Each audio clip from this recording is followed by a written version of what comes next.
A woman giggled as she dragged her boyfriend to the woods.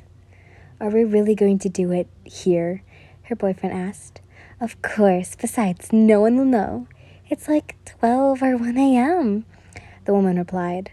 Of course. The man was a little bit hesitated, but joined his girlfriend's antics soon.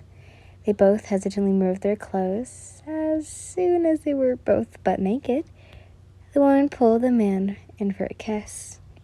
They both soon laid on the ground. The man was at the bottom, while the woman was at top. I'm gonna have to make a warning.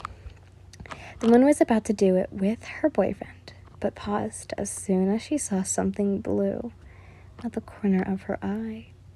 She stared at it. Her thoughts were filled with questions as to why there was a bright blue color in the distance. Her thoughts were cut off as she felt her boyfriend's hands on her hips. She quickly stopped his arms. Huh? What's wrong? Her boyfriend asked as she quickly stopped. Wait, I see something over there. She pointed at the bright blue object in the distance. The woman quickly got up and ran towards it. Oh, wait, babe, the boy shouted as he ran up to his girlfriend.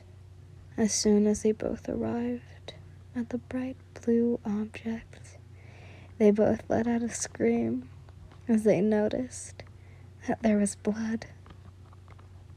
Time skip. You grumbled as your call wasn't picked up again.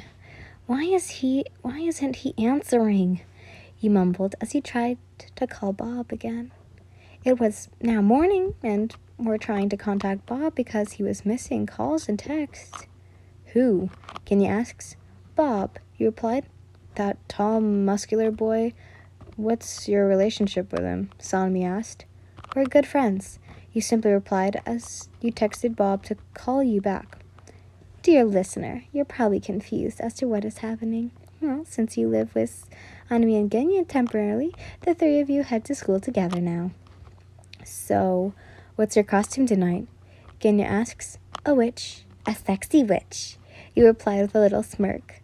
While you and Genya conversed, Sanami was lost in his own thoughts. Sanami knew you were still traumatized by what happened. He always sees you looking around when it's nighttime. Sanami's pissed that the police still haven't found who broke into your house.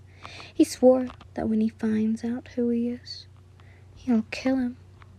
The thoughts were cut off by your voice. Yin. The three of them looked around to see Melanie and Ami. I think that's how you say their names. Melody quickly went to your side, not giving a fuck about Sanami or Genya. Yin, have you found an apartment yet? She asked as she wrapped her hands around your shoulder. Well, I still haven't found one, you replied. Melanie shrieked with joy. That's good. You can come live with us. We have an extra room. Ami replied. Oh, well, are you sure? You asked. Yes, definitely. We can have, sleepovers every night so we can talk shit about people or talk about people we like. She winked at the last sentence. Genya and Sanami quickly paid attention as soon as they heard Melanie say, people we like. By the way, Yin, do you have anyone you like? She added. Well, I don't think so. No one has really caught my attention, you replied. But I accept your offer on living with you, you added. Ami let out a smile while Melanie turned to Sanami and Genya. She pulled out her tongue in a teasing way. Shut it, Melanie, Sanami told her. If she wasn't such a good friend of Yin, I would have already killed her, he thought.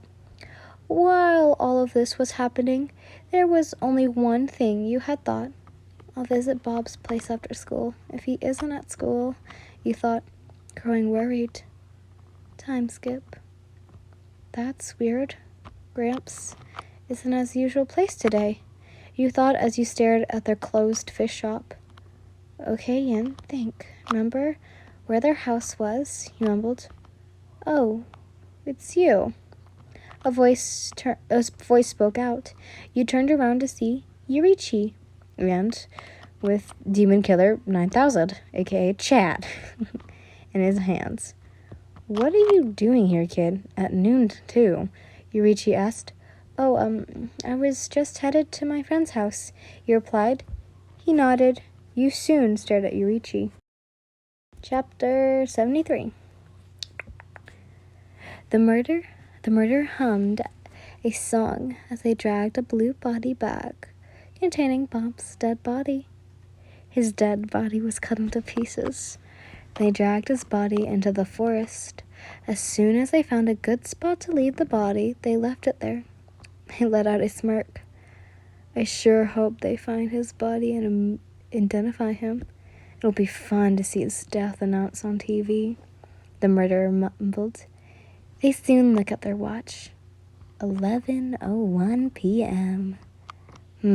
I should head home before I raise any suspicions, they mumbled. I need to get ready for it tomorrow night. It's the Halloween party. I wonder how Yin's going to dress up. She said she's going to be a sexy witch costume. I'm excited, they added. Well then, goodbye, Bob. Only I can have Yin. They let out a sadistic laugh while the murderer was focused on Bob's dead body.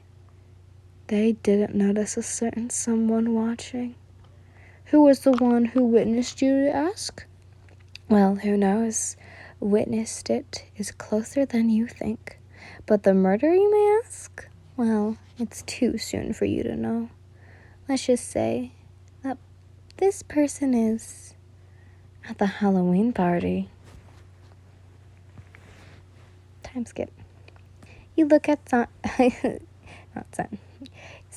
Pikachu costume and let out a squeal. What the fuck? I can't believe. You laughed as you pointed at Zenitsu's poor Pikachu costume. Hey, this shit was $10. I was on a tight budget. He spoke out. His costume was that he had a yellow shirt, yellow pants, yellow socks and shoes. His body was covered in yellow paint. Well, not paint, but like body paint. His cheeks also had the iconic red circles that looked like a blush. He also wore Pikachu ears. You look so fucking stupid, you wheezed. Well, whatever, Zenitsu shuddered. You soon felt someone behind you. You turned to see Michiro with a blanket on him. You let out a shriek in surprise. Oh my god, I can't believe you scared me, you spoke out. Michiro let out a chuckle.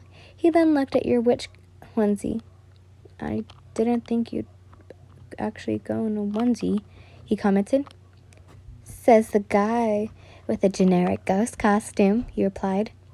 You soon looked around to see Kayako doing something sus to the drinks. But you brushed it off as soon as you noticed Uzui and his 3 girlfriends. The 4 of them wore Teenage Mutant Ninja Turtle costumes. Sorry if I butchered these names. It's been a while since I watched Ninja Turtles. So sorry.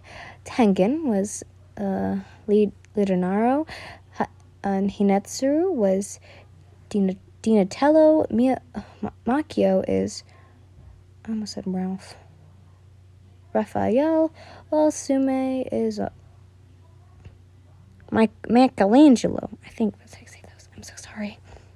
Hinetsuru soon noticed you looking at them and waved her hand, giving you a small smile. You waved back at her, and soon they noticed you. Makio soon noticed you and came up to them. You look around to see if she was talking to anyone. You pointed at yourself in question. Makio nods her head. You awkwardly walk towards the 4 of them. OMG, is this the vice president? I didn't think she'd be so adorable, Suma commented. Your costume is cute, Yen, Hinetsuru commented, while Makio only fixed her costume a little. You didn't know how to reply towards this as he stood there awkwardly. Uzui let out a chuckle. He soon noticed that Kojo was calling for him. Well, I'll be back, my girls, he spoke out to the 3 of them. Nodded soon, and all of their attention was on you. Sorry, it was a note from the person who made this book. Can I hug you? Simba asks. Why would you ask that all of a sudden? You 2 aren't even close, Makio commented as she crossed her arms. I didn't ask you. I asked Yin, Suma replied while Makio rolled her eyes. While Suma and Makio were bickering, Hinetsuru soon approached you.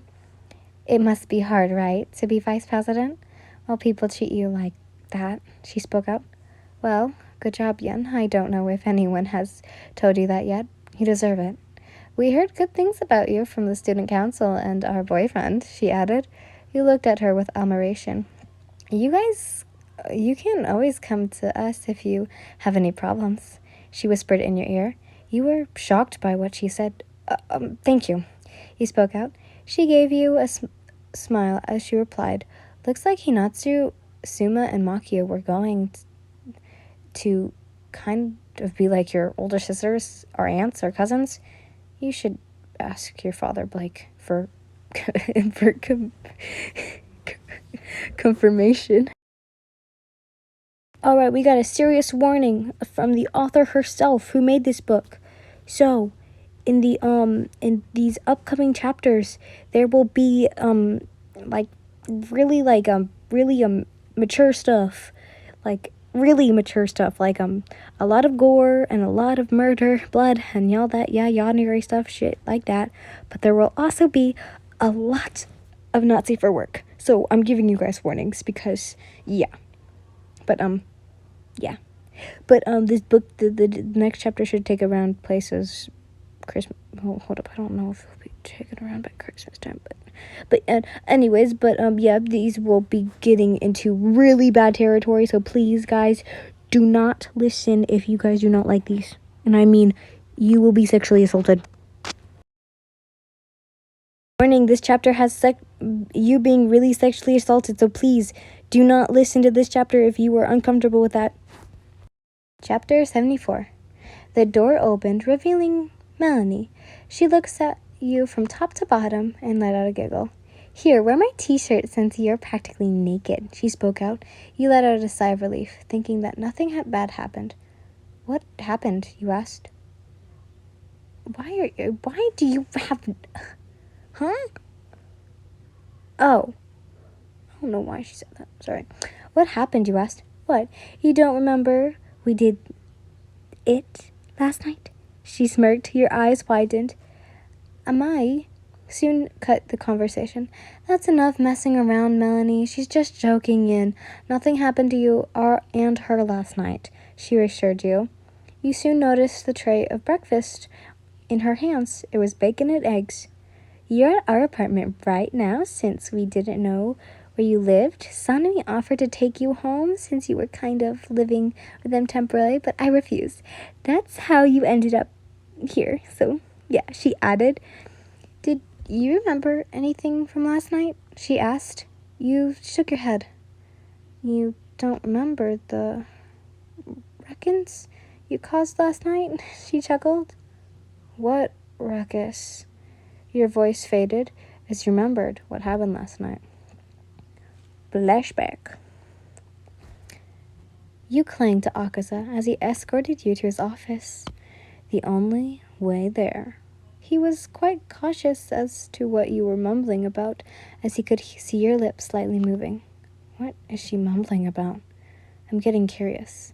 But knowing it's Yen, it's probably something silly, like a helicopter that she's been doing, he thought. But he was wrong. It wasn't silly. Izuku, Mom, I miss you, he mumbled. All was what he wanted to go home. As Akaza had you in his arms, he noticed that you were acting a little bit weird. Yen, what's wrong? He asks. You slowly woke up. You replied and quickly gagged. His eyes widened as you gagged again. You mumbled. What? He asked as he seemed not to catch that you mumbled. Before he could react, you threw up. He stood there awkwardly holding you as you threw up and got your puke on his shoes. As he finished throwing up, he spoke up. Are you done? He asks. You nodded your head as you wiped the leftover puke out your corner of your mouth and wiped it on your onesie.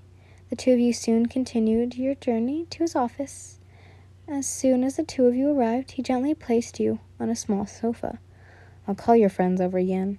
Wait here, he told you. Okay, Joe, you replied. He raised an eyebrow. Joe, he asked. Ligma boss. Got him. Proudly spoke as you laughed. Akaza let out a chuckle. That's not how it works, he mumbled. Well, wait for me here. Don't ever leave this room, got it? You told him. Yes, Daddy, you told him. His eyes widened. Yes, what? He asked in disbelief. What he heard was right, but you only giggled in response. He let out a sigh and soon left. You did, as you were told, and waited on the sofa. As you lay there, your eyes felt a little heavy, and soon you drifted asleep. Flashback end. Maki let out a chuckle. You seem to finally remember, she commented. Yeah, I accidentally puked on Mr. Akaza's shoes, you mumbled. Melanie let her laugh. We know, Sir Akaza accidentally walked up to us to take you home.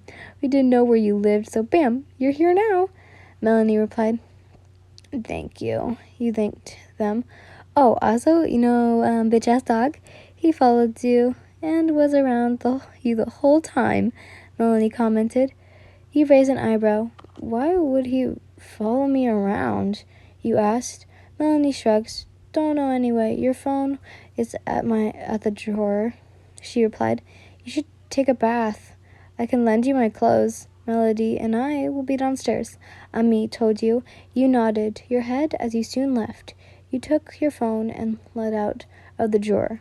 You raised an eyebrow as you received a text.